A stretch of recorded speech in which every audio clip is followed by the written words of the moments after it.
Say hello to the new Aston Martin Virage. Now, fans of the company may remember that name because the badge was used on their flagship 1980s V8 model.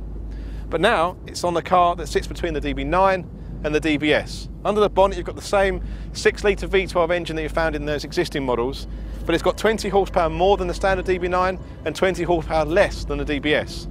The styling is totally unique as well, so every panel is different from the DB9 except the roof and the windscreen, and there's lots of subtle detailing that gives this car a slightly more sporty edge, but it isn't quite as extreme as the DBS. So could it be the perfect GT car? Well, probably, but it has one problem. The Mercedes SLS AMG.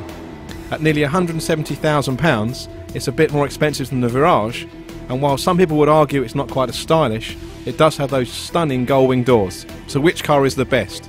To find out, we've come to a new test track in Brighton in Lincolnshire that's been designed to evaluate road cars. So let's kick off with the Aston. So the new Virage sits exactly between the standard DB9 and the DBS, both in terms of price and performance. So let's see how it gets on with a lap around Brighton. So the first thing you notice obviously is that gorgeous V12 engine. Exhaust note is fantastic. Also, it's got an automatic gearbox, but when you use the paddles in touch manual mode, you get a full manual control.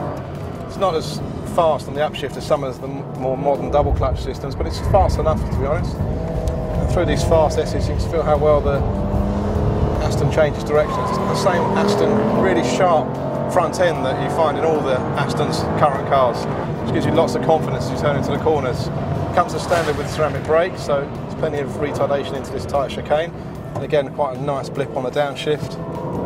Good traction as well. We're driving it with the stability control system fully switched off, but traction's really nice on the dry tarmac. Getting quite late on the brakes.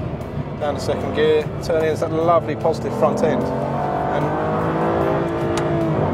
it's just a really sweetly balanced car, actually. And the thing with Aston is if you do get a bit greedy on the throttle and you get the thing sliding at the rear end, it's so well balanced. It's a very easy car to control as you get into oversteer. As you go through these fast S's, there is a little bit of sort of movement in the rear axle as the car rolls from side to side, but again, it's very controllable. It doesn't ruin the experience at all. Very engaging car to drive fast. Again, really low on the brakes, into the ABS, and again, you can see that by being greedy with the throttle, starting on lots of oversteer on the exit of the corner. Just a really beautifully balanced car. Make no mistake, the new Virage is seriously impressive, but the SLS has more power, so can the Mercedes teach it a thing or two? Time for a hot lap in the SLS. So let's do a lap in the SLS, and we've put the transmission into the manual setting, to the fastest gear change setting, with the stability control fully turned off, and we'll come around now and start a lap of Brighton.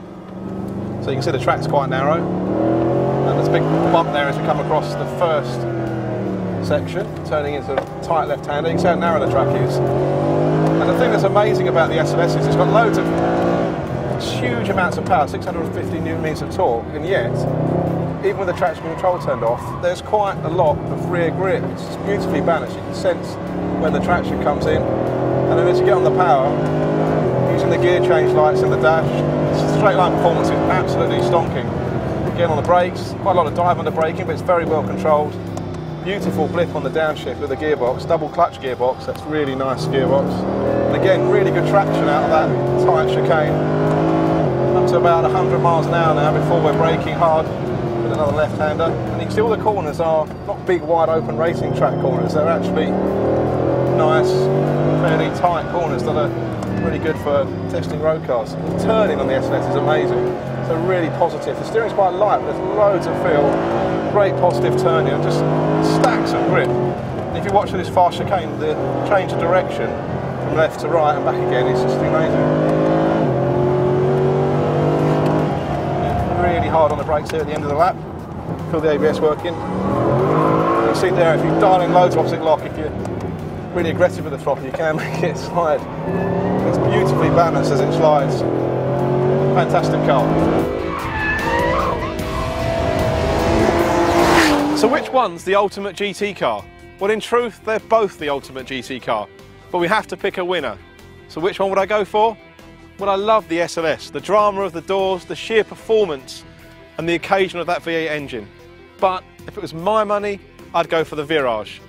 It's just that little bit more engaging to drive. The interior feels that bit more bespoke.